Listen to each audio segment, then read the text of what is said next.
Hey guys, and welcome to Beating Obesity. This is the very first episode. In this episode, we basically talk about my story, the purpose of the podcast, what you can expect from the podcast, and all that good stuff. So I really hope you enjoy.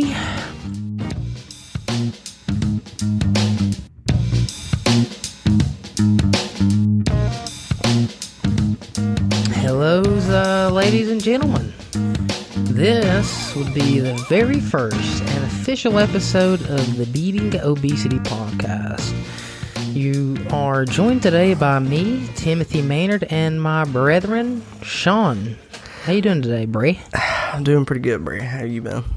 Pretty good. You excited to do the very first episode of Beating Obesity? I'm excited, Bray, because I know nothing about this shit, hardly. You know a little bit. But I know a little bit, but maybe I'll learn some. Well, see, the reason I wanted to include you in on the podcast is because this podcast is kind of for the guy trying to get started. Yeah. The guy or gal trying to get started, don't really know how to navigate all the crazy information out there. And they're looking for somebody who's been down the path. Basically a crash course for people who don't know what they're doing. Yeah, I feel like people are looking, because when I want to learn something, I look for people who have done it. I'm like, how did they do it? And then you see somebody who's done a good job, like, okay, how did you do that? Yeah, and then you learn for them. And but of course you make your own way as well. I've been in this like little health and fitness exploration for almost 4 years now. It's been 4 years. Jesus. Pretty close to it. And I feel like once you get into it that deep, in a lot of ways you lose perspective of where you started. Yeah. So I think it's a good idea to include somebody who don't really know a lot about this and hasn't really experienced it. That way you can help me articulate help bridge to the public, gap between you and the common man. Yeah, because some of it can be really complicated, but it doesn't have to be. I mean, once you get down to like the actual nutrition and the biology of how this affects your body and how it helps your body, it does get a bit crazy. It gets complicated, but the basics aren't complicated.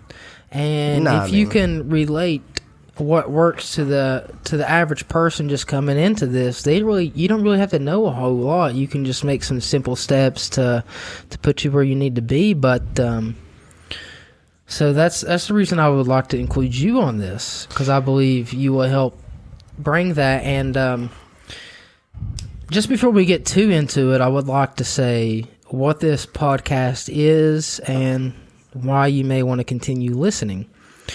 This podcast is, first I'll say I'm a person who's been overweight my entire life. Like literally from 18, 19? 19, and from literally like age 4 or 5, I was a little chubby and just continually got more and more overweight till I found myself, I was 19 and I was 330 pounds. Yeah, I remember when you was that big. That's a hefty size, 330 pounds. Like, no 19-year-old should be that. And there was not an ounce of I couldn't do a single push-up. No. Not a single push-up.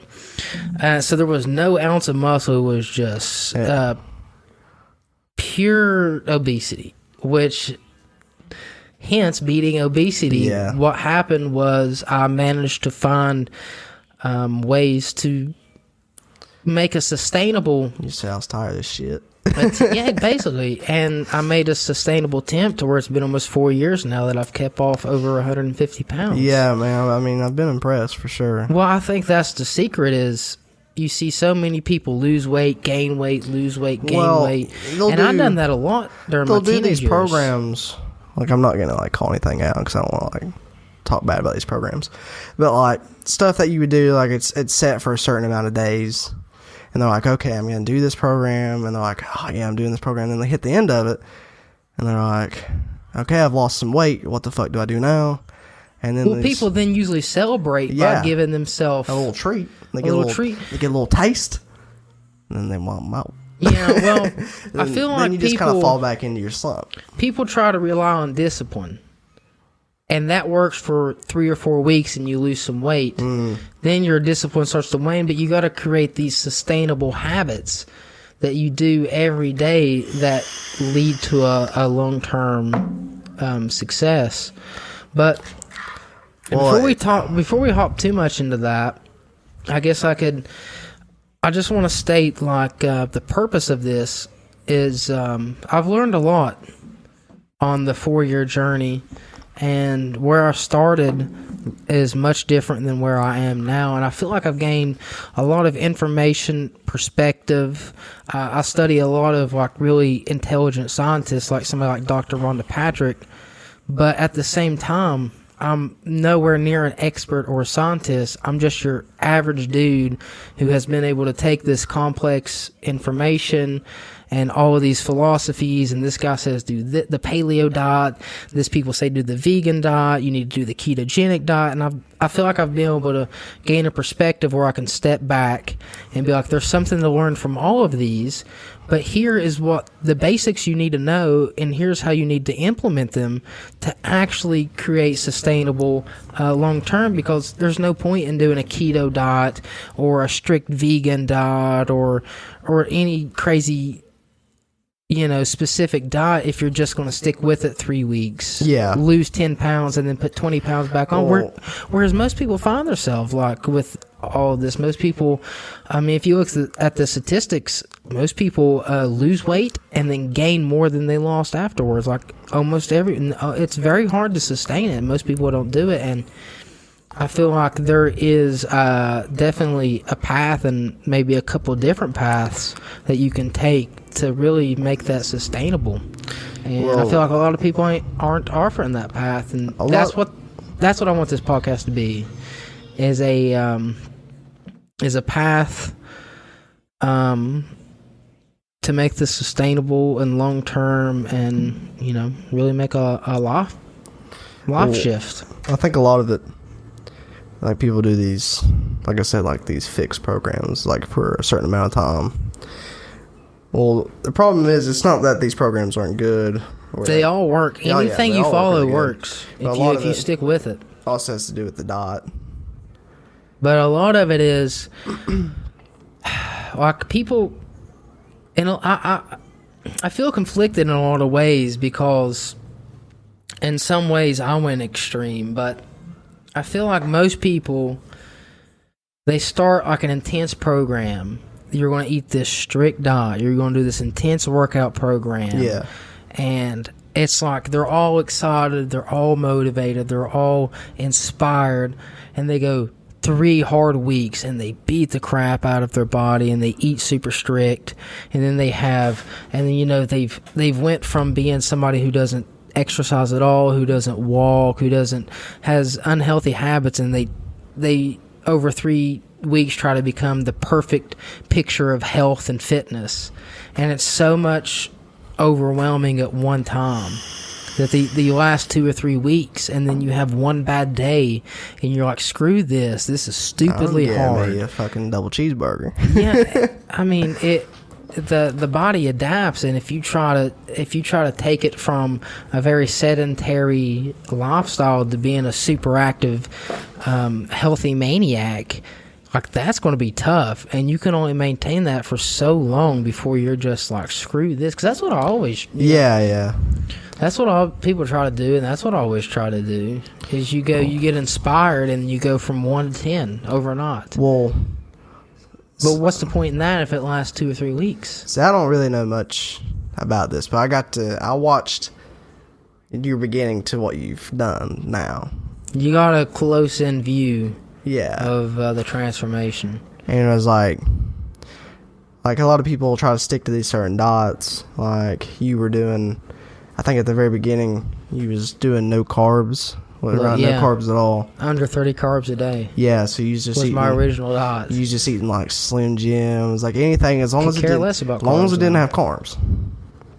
But so you can, and I watched as you would learn. You'd be like, oh, okay, this does does that. Okay, I'm gonna start eating eating some broccoli, eating some greens, and you'd be like, oh, all these foods are really processed. I'm gonna start getting like whole foods, meats like salmon and like beef, eggs, stuff that comes straight from the animal to the plate. And then I watched your 2-year span with veganism, and she's like, okay, no meat. Plants can be just super beasts for the body and basically make you better than everybody else.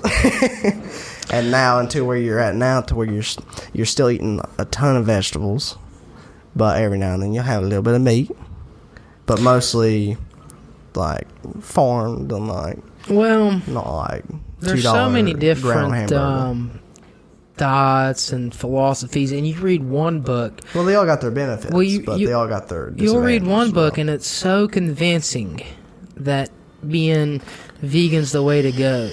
And then you read like Rob Wolf's book, and then he has all this science backing up like a paleo diet, and you're like, So I've tried those though. Like I started out. We'll go back even a little bit further than that. As I said before, like my entire life, I've been overweight. Entire life, from as long as I can remember, I was always the chubby kid, and then before long, I was the fat kid, and then before long, I was the obese kid. And I didn't realize it at the time, but I can look back on it now and realize a lot of my. I had really bad asthma. I used to have to take breathing treatments. I was on inhalers. I used to have to take allergy shots weekly. I'd have to take 2 or 3 shots into my arm. Then I'd also be on 2 or 3 allergy medications. My entire childhood until I was almost 20 years old, I was on all this stuff.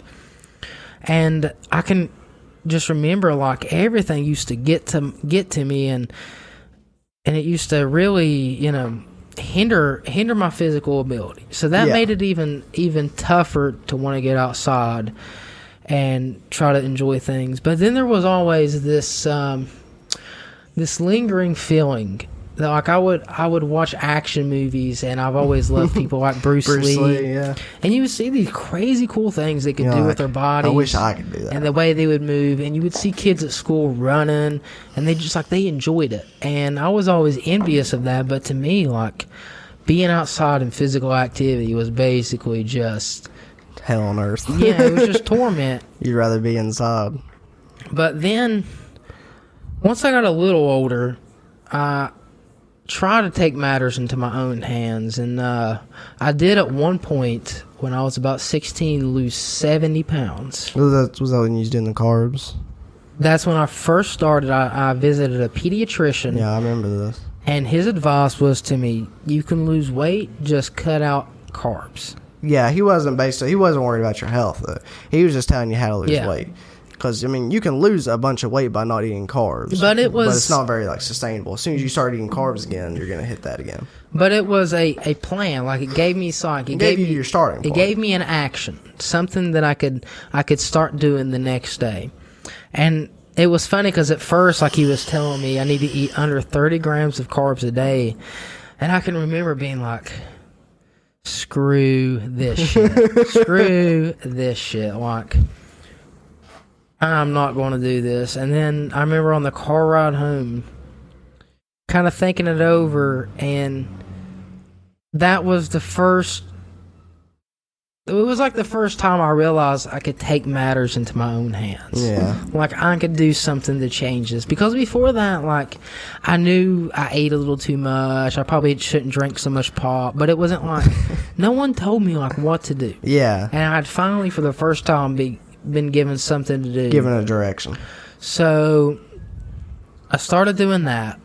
And I started lifting a little bit of weights. Yeah, that's when we was going over to the pump house. Yeah, I started lifting a little bit of weights with our cousin. And I got some results. Yeah, you start getting a little bit of muscle. It was the first time I had really saw, like, he's like, if you do this, shit, something's happening. And you do this, something changes. For every reaction, there's an equal. What was it? For every action, there's an equal reaction. Indeed, it's like, if you put in the work, something happens. So I started doing that, but when I look back now, my diet was like Slim Jims, beef jerky, bologna, Baconators from Wendy's with without the no buns. And I remember that.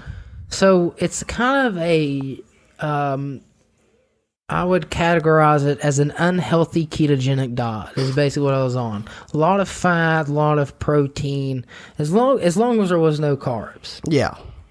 And what I found eventually was this was very hard to stick to, and I mean, it is effective to a point. it was effective, but it's very hard It to only stick gets to. you so far. And once you learn more, you learn a little bit more about it. Like there's also like you're depleting all your glycogen, and like you lose weight that way, and your muscles ain't holding on to as much water, so you lose that weight that way. But I did end up losing about 70 pounds. But it was very unsustainable. It wasn't really healthy. I didn't really get like tons of energy from it. It was just like I was losing weight. But I was about 16, and that was my first experience of if you take things into your own hands and you put some things into practice that you can change things. But you know, it was just, I went all in at once. I was trying things too hardcore and extreme, and it just wasn't sustainable. And 3 years later, I found myself even heavier. Put the 70 pounds back on, plus about 30 or 40 more pounds. Found myself at 330 pounds. And I feel like I just reached a point to where I had lost weight before, so I knew it was possible. I knew I could take it into my own hands, and I had finally just hit a point to where it was like, man, like I could just see. I was only 19, and I was 330 pounds. I could just see like 30. What would 30 look like? Like, what am I going to be? 400 pounds when I'm 30? Do I want to be 400 pounds? Do I want to never be able to ride a roller coaster again? Do I never want to be able to fit into an airplane seat? Like, do I want to like always be worried that like something's going to happen because of my overweightness, or that people are judging me because of my overweightness, or just you always have these things. I remember going to the amusement parks and yeah, I would go to like Cedar Point and stuff. we had and to try to find one of those test seats. I would wait, but I remember one time I waited in line with all of our family. Daniel, David, Paul, all of our cousins and stuff was there, and I waited in a line, and we finally was able to get on the ride. Yeah, I remember that. And like the seat, it just did. I sat down in the seat, and I could not buckle it. I remember I was a couple seats in front of you, and then we started to go up on the roller coaster. I was like looking back, I was looking for you, and I was like, I said, where's Bubba at? They said, oh, he didn't get on. I was like, why? Yeah. I was wondering. I was just like, why didn't he get on? And then when we got back off, and he's just like, he couldn't fit in the seat. And I was just like, damn, that sucks. Well, it is like they try to strap you in 2 or 3 times, and then eventually, like you just. Like everyone else, every other single person fits in them fine, and they're ready to go, and they're waiting on you, and then you have to step out, and you see all your family getting ready to go on the roller coaster, and you have to go to the end. It's just like a moment of defeat. It's like, and for whatever reason, I was able to gain a little bit of clarity of this is bad now. It's really bad now. In 10 more years, this is going to be catastrophic. So, when I had lost weight the first time, we had tried a super intense little program called P90X, which of course we made it through almost all of it. Lost 70 pounds, did the low carb diet, lost all kinds of weight. All of it was too extreme, all of it was unsustainable, gained all the weight back, but there was this new program called P90X3 that was a 30-minute version. And I thought, okay, I'd done the hour version. Yeah, I remember before. The original P90X was like an hour long. Yeah, it was an hour, tough. sometimes longer. It was rough for sure. And I felt like I could commit to 30 minutes. And I committed to that. And I started the low carb diet again, because that's all I knew how to do. But as I started getting into the P90X program, my main motivation was I was just sick and tired of being fat. Like I didn't really care about Like be able to move efficiently and be able to go like hike and have cool adventures and be healthy and all this shit. Tired of being fat. I was just tired of being fat. So when I started the P90X3 though, that was the main goal. It was basically a rehashing of the first time I tried to lose weight, which works for a while until it don't work. But what changed this time was, along with the help of Mr. Tony Horton, I started to realize that exercise isn't just about being skinny or losing weight or looking good. It's like it's really this change that changes the way you feel about yourself, the way you can move in the world, the things you can do. I mean, it was so cool, like being able to like jump onto something. Yeah. Like I could never do that. I could never do anything with my body that was like fascinating or cool, or like it was just, the body was always in the way of doing anything you wanted to do. And for the first time, I started to realize you can enhance this machine that you live in. And if you enhance that machine, everything, like literally everything you do in life becomes easier. You can do it quicker. You can be more efficient. Things don't hurt. You want to go visit somewhere. You just get up and go. You're in great shape. You feel good. Your body moves the way it's supposed to. And you can just get out in the world and do whatever you wanted, versus the other way where I was always sick with my asthma. I would get every cold and flu. I had to have 2 surgeries with things getting infected. I was having to take allergy shots. And it was like, and then I couldn't fit into roller coasters. If I tried to do any type of outdoor activities, within like 30 seconds, I was breathing and huffing and puffing. And just basically everything I wanted to do, like the body was in the way of what I wanted to do.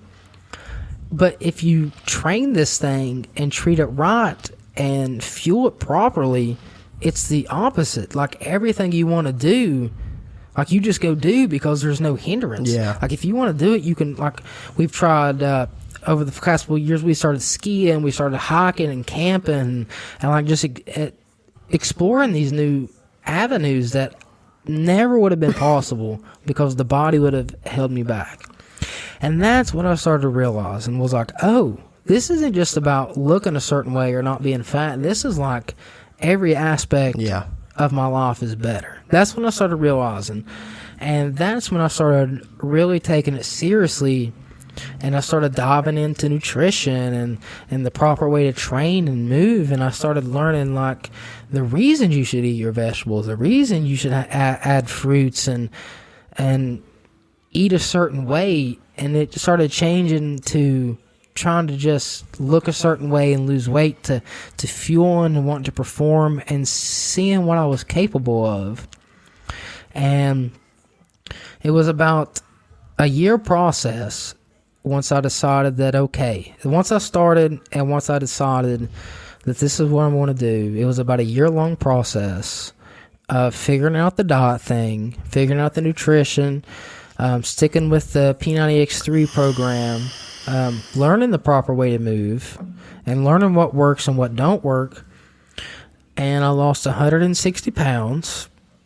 I was a finalist in the Beachbody Challenge. Got to go through all of that, which is if you do the program, you can submit your results. And I was a finalist in that and won some money. Like all this crazy stuff happened. But what is even more impressive, I don't mean to hark on myself too much, but what I believe is more impressive is I see so many people that have these crazy transformations, and then 2 or 3 years later, they find ways of slipping back into their old habits.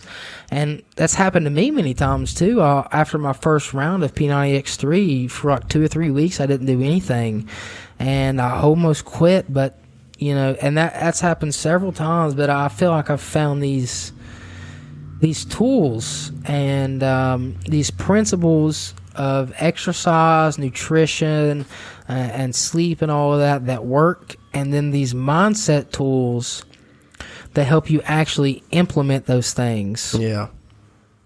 And it's been about almost 4 years now since we started. And not only have I lost the weight, over a year, almost 160 pounds. Then I have maintained that weight loss for 3 years. You know, I've done trail races, competed in like things like that, and just it's an overall lifestyle switch. And I just want to be able to pass those lessons on to whoever wants to listen. If any of that made sense. Yeah. We was talking about your Beachbody competition. Yeah. And I think I liked how you talked about Tony Horton there for just a minute, because what was actually cool about that, you actually got to meet him at the Beachbody competition. I did twice. Yeah, I think you got on an elevator with him, didn't you? Yeah. Him and Sagi. Tony Horton is the creator of P90X, and he was kind of like really who started catalyzing my mindset change, because he's an older man who's almost 60 who could completely kick my butt in almost any physical activity. And I looked at him and was like, man, this man has been able to make it stick for like 30 some years now. And he started passing on these lessons that it's not about how you look in the mirror, not about fitting into a certain pant size, or that it's about feeling good in your body, being able to move in the world, getting all these feel good chemicals released into your brain, and just like basically it just levels up your life and you start kicking ass. And like that's when I started. And he helped catalyze that change, and it was cool when I got to go to the Beachbody Challenge finals. I got to talk to him for a minute before we went on stage. I got to take a picture with him after, but it was cool as we was getting ready to leave. I got into the elevator, and it just so happened to be Tony Horton and Sagi Caleb, who's the creator of Body Beast. They were in the elevator, and I got to talk to them both for a few minutes, and then afterwards I got to talk to Tony Horton for about 10 or 15 minutes, and he gave me some advice about how to run with this thing. And it was just cool because he was a cool, down-to-earth dude he's there to help people, and he had found a way to make it sustainable. He had found a way to incorporate this into his life and showed how it vastly improved his life. And I feel like I took what he learned and put my own spin on it that worked for me. And I'm going to try to do the same thing as he did, as pass it on to other people. And take what you feel is important, discard what you feel don't resonate with you. And hopefully you can put it into your own habits and systems that you can achieve the same type of results. He ended up inviting you out. He was going to do something, right? What is it? I think I remember you telling me, like, he asked you if you wanted to, but y'all had to leave or something. Do you know what? I thought he asked. No, he was getting ready to go do a workout or something. I do. If I look back on it now, and if I was to meet him again, there's one thing I would do differently. We was getting ready to leave. We was getting ready to go back from Tennessee to West Virginia. Yeah. And we was on our way out down to the lobby. We was going to look at the pool, check that out, go to the lobby and leave. And we saw him in the elevator, and he was getting ready to hit a workout. And now, if I could go back, I would have just been like, "Hey, dude, can I join you?" And I would have we would have stayed like an hour longer to work out with him. But it was cool to be able to meet him. Yeah, I think. And he gave me some good advice to run with this thing. And I'm hopefully this is what this podcast will do. But I feel like there's other parts of the show's episodes we can dive into different aspects of my story and what they mean and stuff like that. But I feel like that's a general overview. Yeah, I feel like of where I came from and where I am now, and also. I do want to say that I feel like I don't want to say my information is better than other people, because there's so many people that are so much more intelligent than I am. I mean, you're not like a doctor. There's experts if you want to know serious nutritional info, go visit somebody like Dr. Rhonda Patrick's. But she goes so in depth on the mechanism and the biology and the neurochemistry of how these things work. And I won't for a minute tell you that I fully grasp these complex ideas and know every mechanism. You're just going off your own experiences of the body and seeing how they've worked for you, but, as well as some nutritional. It's not like you don't know what you're doing. Here's what I'll say. Here's what I'll say. I may not be right, but you're definitely not. But I will. Wrong. But I will not lie to you. I will not try to deceive you. I'm honestly want to pass on this information. These are the things that work for me, and I take from these experts. And I feel like you don't need to know all this complex biology and chemistry.